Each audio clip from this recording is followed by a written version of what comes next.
आज मु बनई बटम छतुर तरकारी देखु केते सुंदर होती केते बढ़िया देखा जाउची आउ क्रीमी भी होती आउ खाइबा को भी जबरदस्त लगुला।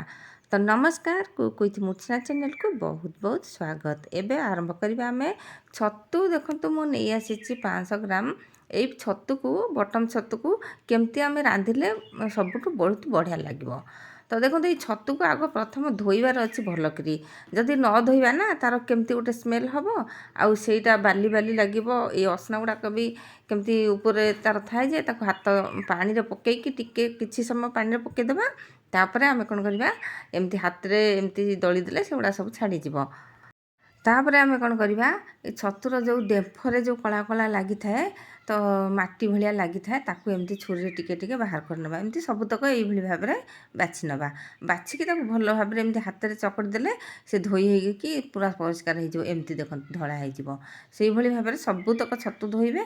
देखो ये मोर एत असना पानी आ जो कला कला गुड़ा बाहरला तो या आम कौन करवा एबे पानी पुरेदेबा भल पानी तो आगे थरे धुआला तापर एमती छतु को काटिकी देखु एमती ये छतु को यही साइज रे एमती काटिदेवे एडिक एडिक साइज बेसी छोट करें कि बेसी बड़ रखिले भी भल नुह कारण आम आलू सांगरे मिसेकी तरकारीटा करवा। तो एतिकी साइज रे ये छतु बिल्कुल भी नरम हेनी तो ये मुदेदेली गोटे चामच लुण आउ देली 2 चामच हलदी एथे आम पानी देदेबा टिके किछि समय आपको कौन करवा बतुरेकी रखिनबा हलदी लुण रे जेते सबू जीवाणु कीटाणु थिबे से सब नष्ट हो बड़ कला रसुण गोटे नहीं हाफ इंच अदा नहीं आउ पियाज नहीं पियाज जमा बेसी नबानी एथरू पियाज रू माने 2-3 पाखुड़ा खंडे एमती पकईने भी तादेहे बेसी पियाज जमा दबानी तो पियाज न पकईले भी चलो किंतु पियाज टिके पकईदेले क्रीमी हम बेसी टिके मसला हम।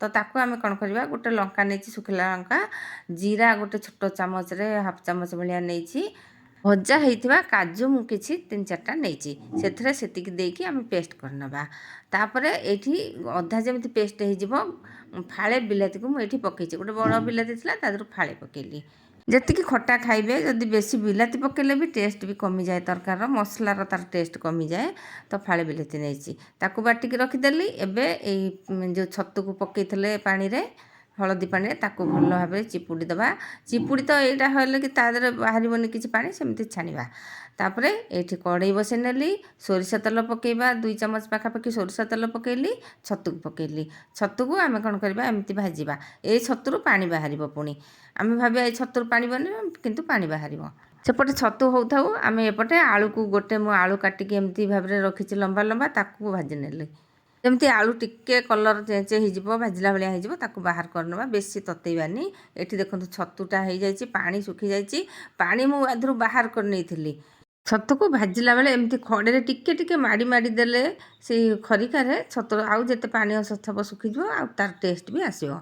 छतु तो ये पूरा भाजी हो सारे बेसी भाजवा दरकार ना तो छतु को गोटे जगार ओजार नेली ये खंडे डालचीनी लवंग 2टा पकेली आउ जीरा टिके फुटेया पकेली चिनी लवंगटा बहुत बढ़िया बास्ना हम निश्चय पकेबे से जो खंड खंड पियाज रखी आग पकई नेली आ गुंड गुंड पियाज पुणी पकेबी टिके खंड खंड रहिले पियाजटा भल लगे छतु तरकारी ये बटम छतु जी आनी से तो जमा मौलिबनी आउ सेमती ठेंगा ठेंगा भली होकर रही जदि ये प्रोसेस रे रांधिबा छतुटा बहुत बढ़िया लगे।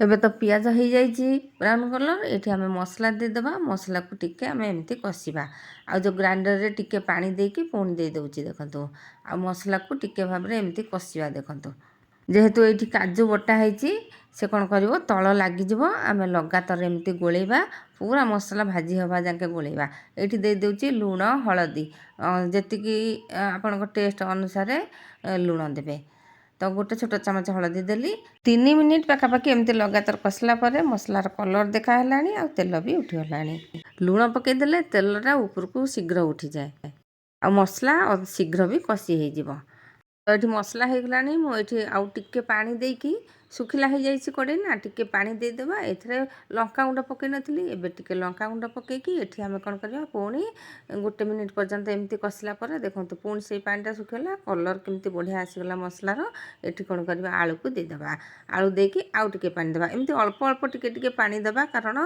पानी बेसी देदेले भी हेनी पानी कम देले भी लगिजिवो तल से टिके टिके पानी देकी टिके टिके कषा 2-3 मिनिट पर्यंत पुणी पानी देबा एमती ତ ଦେଖନ୍ତୁ ଏଇ ଛତୁ ପକେଇଲି, ପୁଣି ଆଉ ଟିକେ ପାଣି ଦେଲି, କାରଣ ଏଇଠି ଯେଉଁ କାଜୁ ଆମେ ପକେଇଛେ ସେଇଟା ଲାଗିଯିବ କଡ଼େଇରେ, ସେଥିପାଇଁ ଅଳ୍ପ ଅଳ୍ପ ପାଣି ଦେଇକି ଆମେ କଷିବାକୁ ପଡ଼ିବ। ଆଉ ମସଲା ଯଦି କଷି ନ ହେବ ନା ଟେଷ୍ଟ ବି ଭଲ ଆସିବନି, ଭଲ ଲାଗିବନି ତରକାରୀ, ଆଉ କଲର୍ ବି ଭଲ ଦେଖାଯିବନି। ତ ଆଉ ଟିକେ ଦେଖନ୍ତୁ ପୁଣି ପାଣି ଦେଲି, ପୁଣି ଏମିତି କଷିଲି।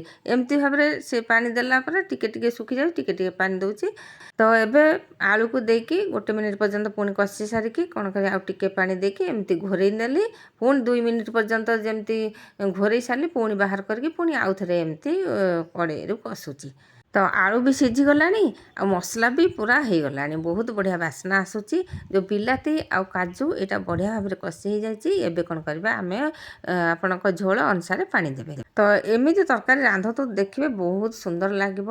ଆଉ ଆପଣ କହିବେନି ଯେ ବଟମ୍ ଛତୁ ଭଲ ଲାଗିବନି ବୋଲି, ତ ବହୁତ ବଢ଼ିଆ ଲାଗିବ। ତାପରେ ଆମେ କ'ଣ କରିବା, ଘୋରେଇ ନେବା। ଆଉ ଏମିତିରେ ତ ଛତୁ ତରକାରୀରେ ବେଶୀ ପାଣି ଦେଲେ ବିଲକୁଲ ବି ଭଲ ଲାଗେନି, ଛତୁଟା ଆମର ଜୁକଜୁକିଆ ହୁଏ। 3 ମିନିଟ୍ ପାଖାପାଖି ଲୋ ଫ୍ଲେମ୍ରେ ଘୋଡ଼େଇ ଦେଇଥିଲି।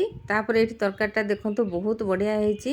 ଆଉ ଏଇଠି ଆମେ ଛୋଟ ଚାମଚରେ 1/2 ଚାମଚ ଡାଲଚିନି ଗୁଜୁରାତି ଗୁଣ୍ଡ ଦେଲି। ଦେଖନ୍ତୁ ମୁଁ ଆକୁ ତିଆରି କରିକି ରଖିଥିଲି, ତ ଗରମ ମସଲା ପକାଇବା ବଦଳରେ ମୁଁ ଡାଲଚିନି ଗୁଜୁରାତି ଗୁଣ୍ଡ ଦେଲି। ବହୁତ ବଢ଼ିଆ ବାସ୍ନା ଆଉ ଟେଷ୍ଟ ବି ହେବ। ତାପରେ ଏଇଠି କ'ଣ କରିବା, ଧନିଆ ପତ୍ର ଥିବ ଯଦି ପକାଇ ନେବେ, ନହେଲେ ତ ନାହିଁ, ଅପସନ୍ ରହିଲା।